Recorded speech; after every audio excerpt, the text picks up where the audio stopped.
ఎట్టిస్తామన్నా ఎట్టిస్తాం గద్దరికి ఎట్టిస్తాం చెప్పండి అని భావాజాలం ఏంది? ఎంతమంది భారతీయ జనతా పార్టీ కార్యకర్తలను మర్డర్ చేసిన వ్యక్తులు ఆయన ఎట్టిస్తాం మేము? పక్కా అయ్యాం. మా కార్యకర్తలను చంపితే మా కార్యకర్తలను చంపిన కార్యకర్తలను పాటలు పాడిన వ్యక్తి గద్దర్. అనేక మంది పోలీసులను ఎన్కౌంటర్ చేసిన విషయంలో గద్దర్. ఎట్లిస్తాం? మీరు వంతం ఇస్తాం ఏంటి అవార్డ్స్? భయపడే ప్రసక్తి లేదు, వెనుకపోయే ప్రసక్తి లేదు. వందల మంది భారతీయ జనతా పార్టీ కార్యకర్తలు నమ్మిన సిద్ధాంతం కోసం భారత్ మాతా కీ జై అని చెప్పి ఆందోళన చేస్తుంటే నక్సల్స్ భావోద్వేగం గద్దర్ మా కార్యకర్తలు హత్య చేయించిండు. ఎన్ఐఏ ఎంక్వైరీ చేసింది గద్దర్ గారి మీద. అనేక మంది పోలీసులను ఎన్కౌంటర్ పేరుతో మర్డర్ చేసిండు. అటువంటి వ్యక్తిని ఏ విధంగా పంపుతారు ఇవాళ? బండి సంజయ్ గారు గద్దర్ గారి మీద చేసిన స్టేట్మెంట్స్ అనేవి బాధ్యతారాహిత్యమైనవి. ఈ రోజు అవార్డు ఇవ్వలేకపోయినవి కానీ ఆయన మీద నక్సల్వాది కాబట్టి అని, ఆయన ప్రజల్ని చంపిండని చెప్పే స్టేట్మెంట్స్ ఏవైతే ఉన్నాయో మీ దివాలాకోరు రాజకీయాలకు అది తార్కాణం. ఈరోజు పంచశీల పెట్టుకొని బౌద్ధ సాంప్రదాయాలతో ఖననమైన గద్దర్ గారు మీకు నక్సలైట్ గా మాత్రమే కనపడడం అనేది విడ్డూరం. ఇలా దళిత ఉద్యమాలకు పట్టుకొమ్మ, ప్రజాస్వామిక ఉద్యమాలకు పట్టుకొమ్మ, సాహిత్య ఉద్యమాలకు ఆయన వెన్నెముకగా ఉన్నాడు. ఈ రాష్ట్రంలో తెలంగాణ ఉద్యమానికి నాయకత్వం వహించిన తను మీకు నక్సల్గా కనపడ్డాడు. ఇది ఇలాంటి యొక్క భావదారిద్ర్యంతో బీజేపీ ఉన్నది కాబట్టే ఇంకా ఈ దేశంలో ఇట్లా ఎలగబెడుతున్నారు.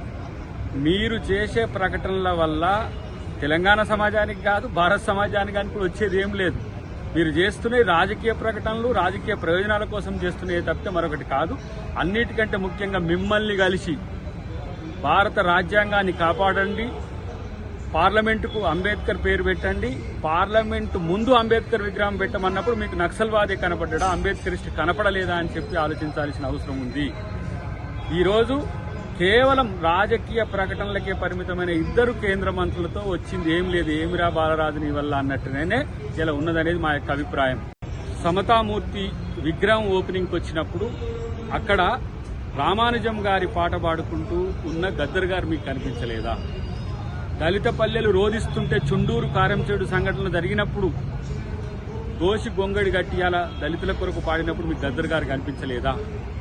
లేదు, తెలంగాణ ఉద్యమంలో తను పాదయాత్ర చేసినప్పుడు, తెలంగాణ ఉద్యమం కొరకు తన రక్తాన్ని చిందించినప్పుడు మీకు తెలంగాణ ఉద్యమకారుడు కనిపించలేదా?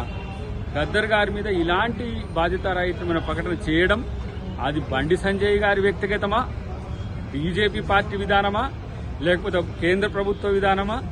లేదు అంటే కేంద్ర ప్రభుత్వంలో ఉన్న హోంశాఖ యొక్క ప్రకటన ఇది తేల్చుకోవాల్సిన అవసరం ఉంది. ఆపరేషన్ కగార్లో మీరు కంగారు పడుతూ ఇలా గద్దర్ గారి మీద చేసిన స్టేట్మెంట్స్ కు డెఫినెట్ గా మూల్యం చెల్లించుకుంటారు. ఇప్పుడు రాష్ట్ర ప్రభుత్వం మేము అధికారికంగా ఆయన యొక్క జయంతిని 31 తారీఖు నాడు చేస్తున్నాం. ప్రభుత్వమే నేరుగా చేస్తున్నది.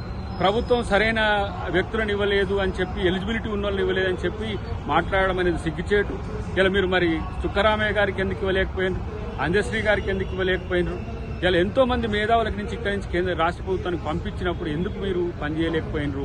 అది చేయకపోగా ఇలాంటి వేస్ట్ కామెంట్స్ చేయడం వల్ల మీ పార్టీని చెత్తబుట్టలో వేస్తే భవిష్యత్తులో బీజేపీ భూస్థాపితమయ్యే రోజులు భవిష్యత్తులో ఉన్నాయని చెప్పి నేను హెచ్చరిస్తాను.